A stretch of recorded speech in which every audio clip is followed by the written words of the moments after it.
हा आमचा 50%च विजय, छावा संघटनेच्या विजय घाडगे यांनी प्रतिक्रिया दिली आहे।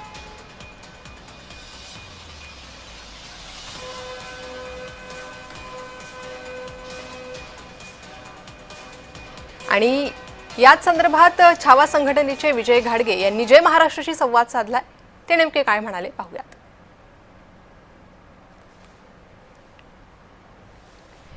दरम्यान माणिकराव कोकाटे यांच्या संदर्भात ही महत्त्वाची बातमी आहे। कृषी मंत्री खातं हे त्यांच्याकडून काढून घेण्यात आलेलं आहे आणि या संदर्भात अधिक बोलण्यासाठी आमच्यासोबत छावा संघटनेचे विजय घाडगे हे जोडले गेले आहे। विजयजी, आपण पाहताय कृषी मंत्री माणिकराव कोकाटे यांचं कृषी खातं काढून घेण्यात आलेलं आहे, तुमची पहिली प्रतिक्रिया? नाही, राज्याच्या कृषी मंत्री माणिकराव कोकाटे यांचं खातं काढून घेतले याची बातमी आम्हाला रात्री कळाली। शेवटी अतिशय चुकीचा व्यक्ती त्या पदावर बसलेला होता। शेतकऱ्यांच्या बाजूचे जे चुकीचे वक्तव्य होते आणि सभागृहात खेळलेली रमी, या गोष्टीमुळे राज्यामध्ये संतापाची लाट शेतकऱ्यांच्या मनामध्ये तयार झाली। आम्ही शेतकऱ्यांची पोरं म्हणून साहजिक आहे राग येणं, त्या विरोधात आम्ही आवाज उठवला होता। त्यांच्या पक्षाच्या अध्यक्षांना आम्ही निवेदन दिलं, त्यावेळेस आमच्यावरती प्राणघातक हल्ला त्या लोकांनी केला। राष्ट्रवादीच्या महाराष्ट्रभर संताप निर्माण झाला, शेतकऱ्यांमध्ये राग तयार झाला आणि एक आंदोलन उभं राहिलं। शेवटी शेतकऱ्यांच्या पोरांना मारल्याच्या नंतर काय घडू शकतं,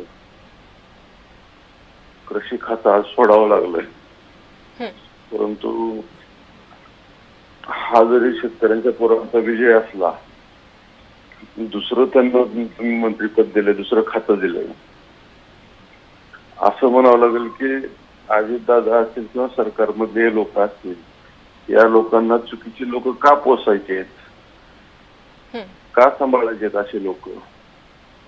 असं काय याच्याकडे काही गोष्टी आहेत या लोकांना पदापासून दूर ठेवू शकत नाहीत, कितीही चुका केल्या तर अशा लोकांना किती दिवस सांभाळणार आहे तुम्ही? हा प्रश्न आज महाराष्ट्रातली जनता आणि महाराष्ट्रातले शेतकरी या ठिकाणी विचारत आहे। बरं अजयजी, महायुती सरकारने हा अजब बदल केलाय।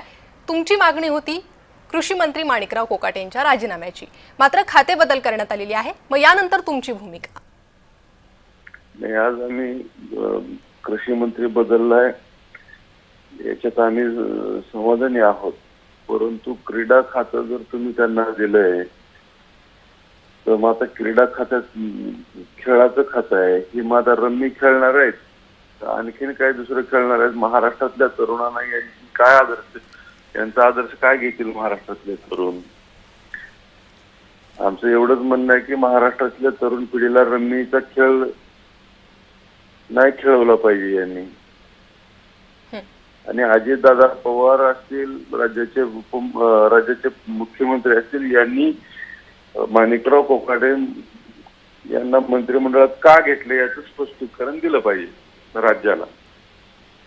बरं, मग तुम्ही या संदर्भात पुन्हा एकदा अजित पवारांची भेट घ्याल आणि त्यांच्याकडून ही मागणी कराल? तुमची काय मागणी आहे ती ठेवाल? नाही, आता अजित पवारांना भेटायचा विषयच येणार नाही।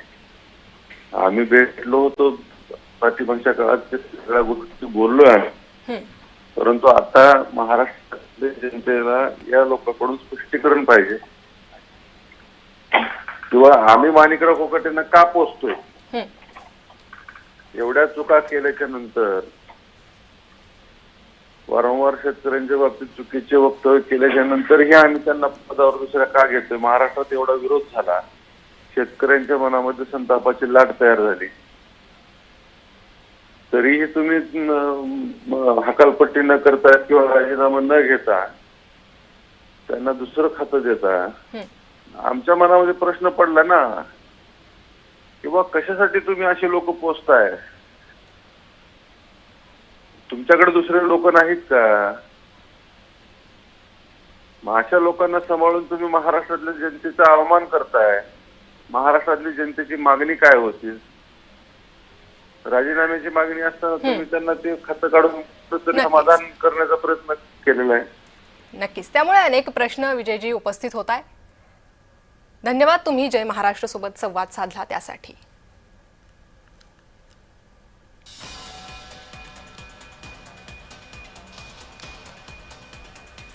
तर माणिकराव कोकाटे यांचं खातं बदलण्यात आलेलं आहे. राज्याचं कृषी मंत्री पद आता बदललेलं आहे. माणिकराव कोकाटे यांना रमी खेळणं भोवलेलं आहे. त्यांचं कृषी मंत्री खातं काढून घेण्यात आलेलं आहे. त्यामुळे ही मोठी घडामोड महाराष्ट्राच्या राजकारणात पाहायला मिळते. दरम्यान विधिमंडळात रमी खेळणाऱ्याला क्रीडा मंत्री बनवलं. महायुती सरकारात हे अजब फेरबदल पाहायला मिळत आहे. गुरुवारी रात्री कोकाटे यांची खाती बदल करण्यात आलेली आहे. तर कोकाटे यांचं खातं बदलण्यात आलेलं आहे. कृषी मंत्री